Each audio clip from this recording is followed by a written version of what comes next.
Imagine standing right in the middle of just a torrential downpour. Okay. Like you were completely drenched, water is pooling at your feet, the rain's been falling for hours, but somehow, internally, you are dying of thirst. Oh, wow. Okay. Right? Your organs are like literally shutting down from severe dehydration, even though you are surrounded by an ocean of fresh water. Yeah, that's a terrifying image. It really is. But that is the exact bizarre scenario we are exploring today, except, not in a human, but in a plant. Right. And it completely shatters how we usually diagnose problems in the natural world. It really does. It forces us to, look past the obvious immediate environment Yeah, and realize that what a biological system is experiencing on the inside might be just completely disconnected from what's happening on the outside. exactly. The visible symptoms can be incredibly deceptive. Which is really the mission for this deep dive. I want to say right up front to you, the listener, whether you're like a master botanist with a greenhouse full of rare orchids or... Or if you're just someone who, struggles to keep a single desk succulent alive. Right, exactly. Even if you kill every plant you touch, this is going to shift how you view the natural world around you. We're going to unpack how the obvious symptoms of a problem like intense dryness are very often masking a much more complex, invisible history of stress. Yeah, it's really an exercise in diagnostic forensics. Like, we are looking for the story the plant just can't tell us directly. So let's lay out our source. Okay. We have a single, fascinating document today. It's an excerpt from a continuous ongoing journal titled Notes on Gardening. Okay. And specifically, this is part 887, written by a gardener named Ang, and it was published today, May 7th, 2026. Which, 887 entries. I know, right? That indicates a massive level of dedication. This isn't someone just casually noticing a yellow leaf. No, definitely not. This is someone who tracks, micro changes in their garden over really long periods. And what Ang presents in this specific entry is just a complete contradiction. Ang is dealing with a plant that's showing the classic, undeniable physical signs of extreme thirst. Right, the foliage looks totally scorched and dried out. Exactly. Right. But this is happening right in the middle of a heavy, relentless rainy season. And the sheer scale of that environmental contradiction is what makes this a true botanical mystery, because Ang specifies that they've been experiencing this rainy season for, quote, past moons. Past moons. Right. So we are talking about long-term sustained weather patterns here, not just, a passing weekend thunderstorm. Yeah, past moons implies months of this. Mm-hmm. And Ang adds even more detail, noting there have been numerous downpours per day, and these downpours are lasting for hours at a time. Hours. Yeah. The environment is practically saturated. The soil is completely drenched. Right. And amidst this absolute deluge, we have a plant exhibiting symptoms of a severe drought. It violates our basic intuitive understanding of cause and effect. Right, because we assume water equals hydration. Right. Exactly. And a lack of water equals dryness. But here, abundant, inescapable water is somehow resulting in extreme, localized dryness. And Ang isn't just guessing at these visual symptoms either. The specific condition the plant is suffering from is called leaf scorch, or tip burn. Tip burn, yeah. And Ang actually verified this diagnosis using an AI tool. Which is so interesting. Right. They took the visual evidence of the physical damage, ran it through an artificial intelligence diagnostic database, and, got confirmation. Which tells us the physical necrosis, the pattern of the dying tissue, is incredibly specific. Because AI models, they look for distinct visual signatures. Right. And in the case of leaf scorch, the damage doesn't just happen randomly in the middle of the leaf. Okay. Where does it happen? It starts at the very margins, like the outermost edges and the absolute tips. Okay. Turning them brown and crispy, and then it kind of works its way inward. So mechanically speaking, what actually is leaf scorch?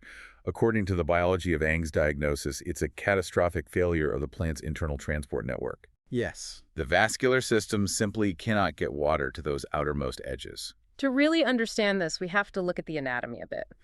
A plant relies on a tissue called the xylem. The xylem? Yeah.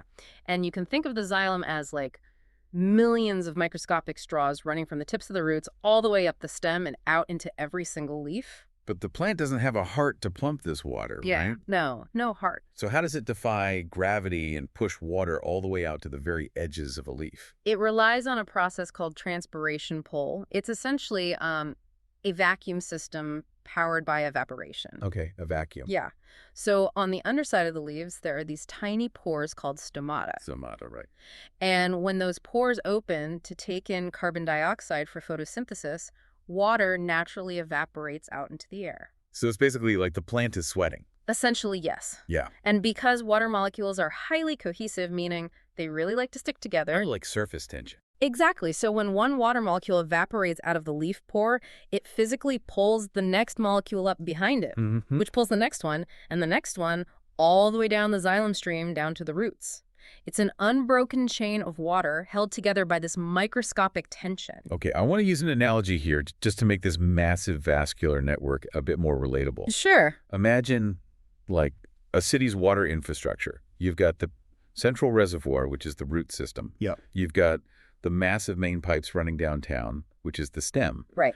Then you have the smaller pipes branching out to different neighborhoods. And finally, those tiny narrow pipes reaching the individual houses in the absolute furthest, most distant suburbs. That's a great way to look at it. And the leaf edges and the tips, those are those far-flung suburbs, miles away from the main pumping station. Right. They are the terminal point of the entire network. They're the last to receive any resources. So what Ang is describing with leaf scorch is basically a scenario where the city's water pressure completely drops off before it can reach those suburbs. Exactly. The people living downtown, the central leaves and stems, they're doing fine. But the houses on the very edge of the city limits, they turn on their faucets and just nothing comes out. Nothing at all. The system is failing to push the resource all the way to the end of the line. So the tissue just dies, turning brown and crispy. Yeah. The physical burning we see is just the endpoint of that invisible infrastructure failure. But, I mean, this brings me back to the core contradiction that Ang is facing. If we stick to that city analogy, Okay. if the city reservoir is absolutely overflowing from hours of daily downpours, how on earth is the water pressure failing to reach the suburbs? Right.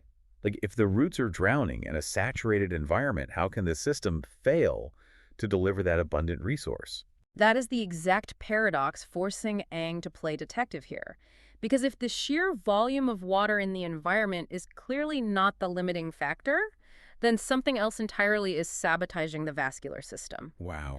The symptom of dryness is masquerading as a water shortage, when in reality it's a mechanical breakdown. So if the rain is abundant, Ang has to figure out what else mimics a drought. Yeah.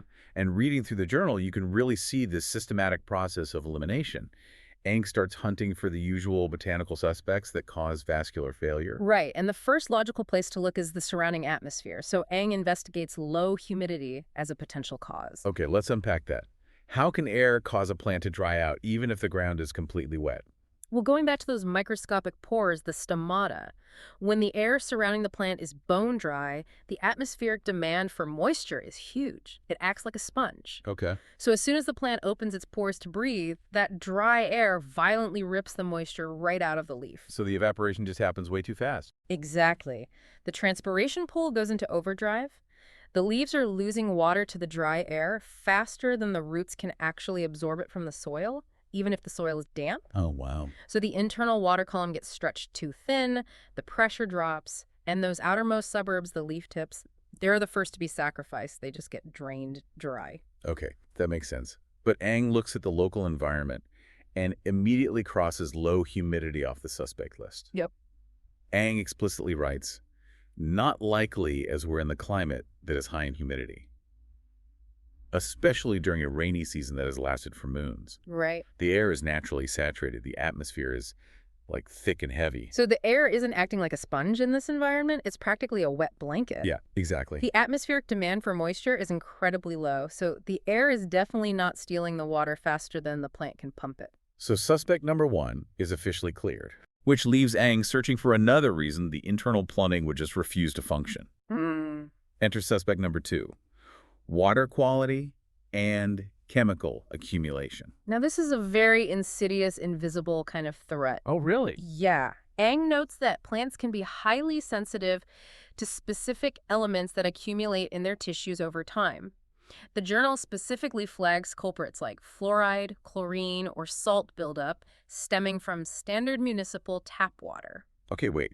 How does a little bit of tap water actually burn a leaf? I mean, we drink it every day. True, But human kidneys are excellent at filtering those minerals out. Plants handle them a lot differently. Oh, okay. When a home gardener waters their plants from the kitchen sink, they're introducing these trace halogens and salts right into the soil, and the plant absorbs them right along with the water. So they enter the main pipes. Yep. They get swept up in that transpiration stream, traveling up the stem into the leaves and getting pushed all the way to the absolute end of the line, the tips and the margins. Okay, I see where this is going. Right. But here's the critical part.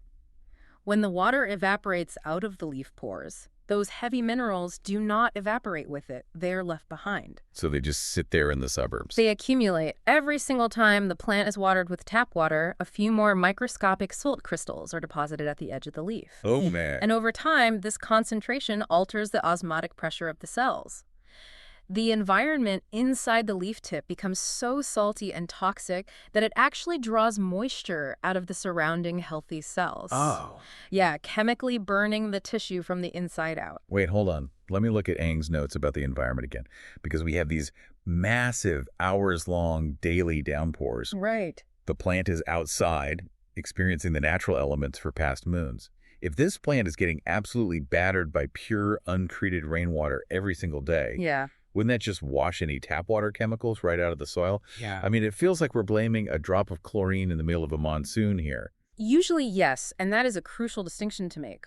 Rain acts as a massive solvent flush. Right. In a heavy, sustained rainy season, pure rainwater is constantly percolating through the soil profile, dissolving any of those accumulated salts and washing them deep, deep below the root zone. So a chemical burn from tap water makes zero sense given the timeline. Unless the plant is in a container with absolutely zero drainage where the water just, pools and evaporates, leaving the salts trap. Which seems unlikely if it's surviving hours of daily rain. Right, very unlikely. The sheer volume of fresh water makes mineral accumulation highly improbable as the primary active driver of this severe scorch. Okay, so Eng recognizes this too.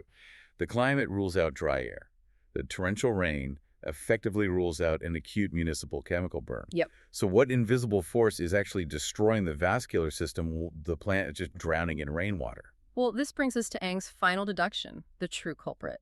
And it's a brilliant piece of observation because it requires looking backward in time rather than just analyzing the present moment. Right. Eng writes, the most possible reason is inconsistent watering, where the plant went through extreme dryness and wetness frequently, causing stress to the plant.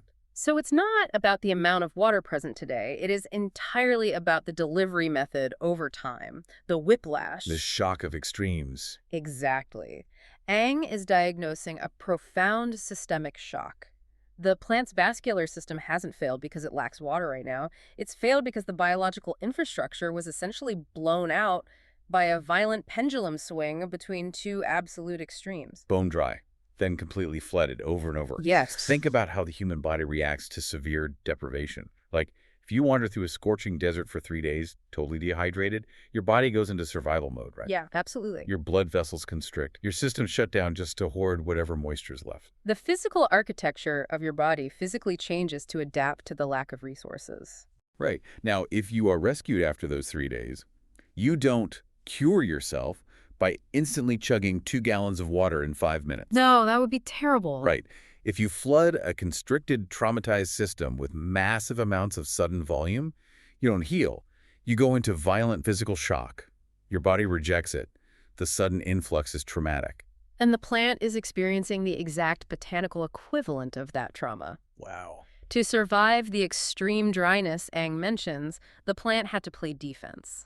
It closed all of those stomata on the leaves. A little pores. Right. It clamped its pores shut to stop evaporating water into the air, locking down its internal moisture. So the city shuts all the valves to protect the central reservoir. Exactly. But by doing that, the plant creates immense negative pressure inside the xylem. The water column is stretched incredibly tight, like a rubber band pulled to its absolute limit, just waiting for relief. Oh, man. The microscopic pipes are contracted and totally stressed. And then the sky opens up. The torrential downpour hits. The roots are suddenly sitting in an ocean of water.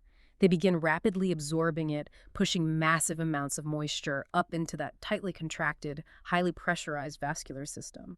But the valves at the top, the leaf pores, they're still clamped shut from the drought. Yes. You have massive upward pressure hitting a closed system. Biologically, this creates sudden, extreme turgor pressure. Turgor pressure. Yeah, turgor pressure is the force of water pushing outward against the internal walls of the plant cells. The cells go from like flaccid and shrunken to violently overinflated in a matter of hours. Okay, we go back to the city infrastructure metaphor. Let's do it. The drought caused the city to shut all the release valves. Right. Then a massive flood fills a reservoir, the main pumps kick into absolute overdrive and slam a tidal wave of water into those narrow contracted pipes leading to the suburbs. Exactly. The pressure builds so fast that it effectively blows the pipes. The infrastructure shatters under the sudden, massive pressure differential. In botany, this rapid shift can cause something called cavitation. Cavitation. Yeah. The extreme tension, followed by the sudden rush of water, causes the water column inside the microscopic xylem tubes to just snap. Snap. Like literally break. Literally, Yeah. tiny air bubbles form, blocking the flow entirely. An embolized vascular tube is dead. It can no longer transport water. Or the sheer physical force of the sudden expansion damages the delicate cellular walls themselves. Either way, the pathways are compromised. They completely lose their integrity. So now, even though the soil is absolutely drenched and the roots are surrounded by water, the delivery pipes have been ruptured by the whiplash. Wow. The pressure drops. The furthest suburbs, the leaf tips, are left completely dry, turning brown and crispy. That is just, it's a completely radical way to look at a dry leaf. It really changes everything. Because we see a crispy brown edge, and our immediate, deeply ingrained instinct is add water. Give it more water, yeah. The plant is thirsty. But if you see leaf scorch caused by this kind of shock, adding more water to a system that is already drowning and has ruptured pipes is entirely pointless. And it highlights why Eng's approach is so critical here.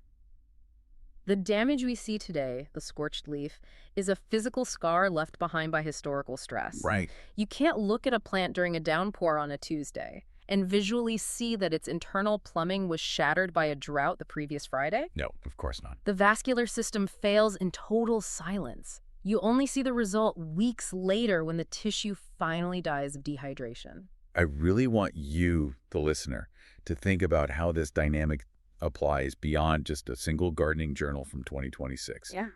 It's such a profound reminder of how biological systems operate. Whether we are talking about, a potted fiddly fig in your living room, the agricultural ecosystems providing our food, or honestly, our own physical bodies. Right. These complex systems, they crave consistency. They're built on rhythm, slow adaptation, and stability. We so often fall into the trap of equating volume with health. Oh, totally. If a little bit of a resource is good, a massive flood of it must be curative.